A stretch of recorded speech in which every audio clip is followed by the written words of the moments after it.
Well, how many of you love traveling?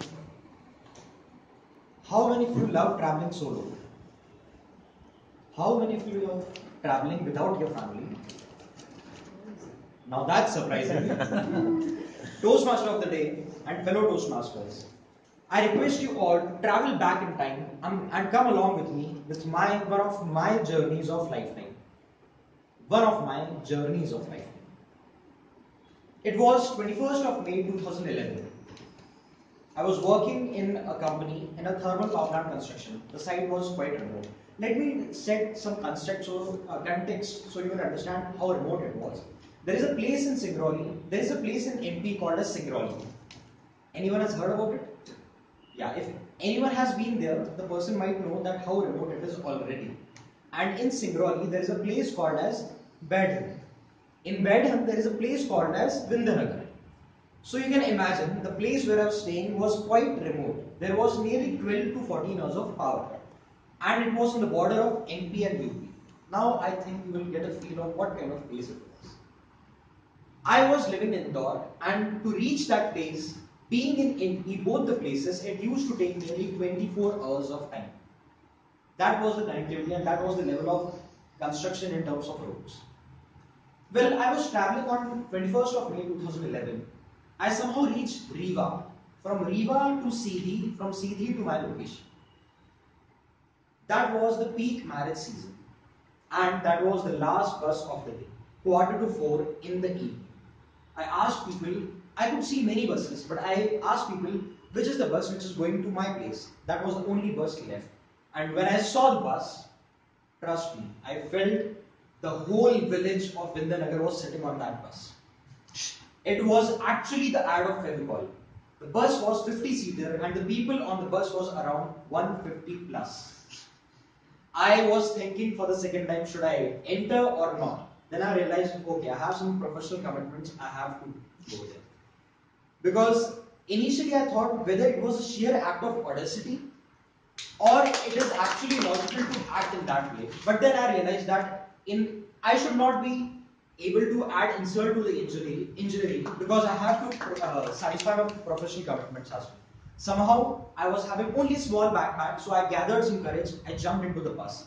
The moment I jumped into the bus, there was no space even to breathe. Trust me, after some time when the bus started on, after a few stops, I could not feel how many body parts of mine were in contact of how many people. That was the level of congestion. Somehow I could manage my neck to keep above the head of most of the people so I could breathe because some air was coming in from the window. After some time, I realized the heat is also increasing because of so much congestion. I was sweating badly. I thought, I'm getting down. I just cannot go ahead. Then I thought, no, I will go to the top of the bus. That was my decision. Next stop came. I got down from the bus. I started climbing the top of the bus. The moment I reached the top of the bus, there were already 40 people sitting on it. And then I thought, okay, I have to go through it. But somehow I could see there was some space left in the front, on the top of the driver. So I felt, okay, there is some special space left for me. Front seat available for me, and that too on the top of the driver. That was something interesting. Well, I rushed to that place, and I realized why no one was sitting there. Because there was a sack of potatoes kept there. So basically there was no space left. But that time I was quite thin. So I thought that I will manage. Now let me tell you what kind of space available was there. Just imagine a small child sitting on a western toilet. When he sits on it, he just starts falling inside. And the legs are hanging.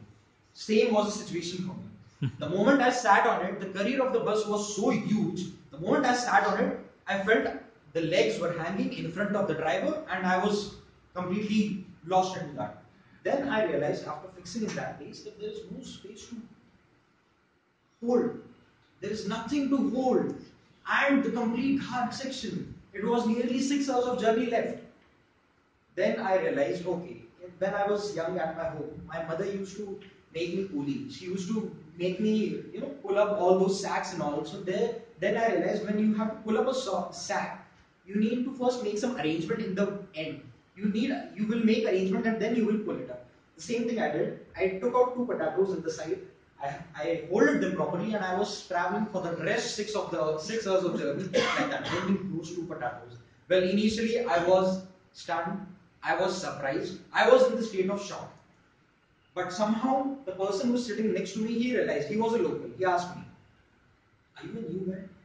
I said, "I'm not a new guy, but this kind of journey is for the first time for me." Then he laughed at me and he said, "Let me tell you,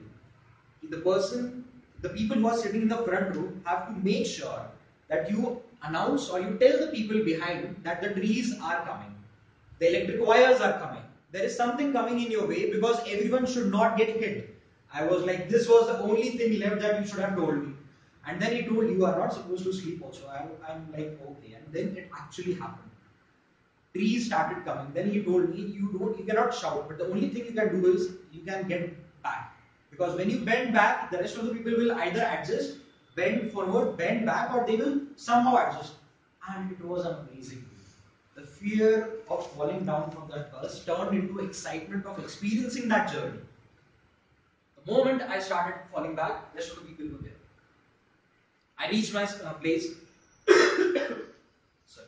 I reached my place. I called my friends to pick me up. I told them, "Pick me up," and I called them. I was standing on the top of the bus. They could not recognize me because my face was completely black because of the dirt and everything. It was completely interior roads.